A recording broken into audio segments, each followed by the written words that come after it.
At nagbabalik po tayo sa aking show, ang Magic Show. At ang susunod naman po nating magic trick ay ang tinatawag nating teleportation. Okay, huwag kayong kukurap ha. Kasi, pag sa oras na pumitik ako, mag-iibang lugar kung saan ako nakatayo. O sige ha. Walang kukurap mga kaibigan.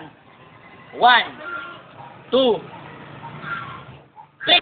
Oh, galing no? Napunta na ako dito sa garden. Mukhang garden eh.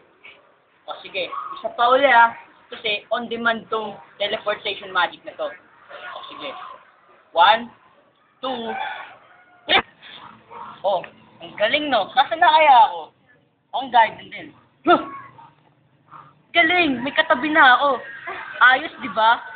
Okay, sa pagbabalik po ng ating magic show, makakaranas po ulit tayo ng isang bagong trick na naman. Okay, magkakaroon po tayo ng commercial break ha, at magbabalik po ang magic show.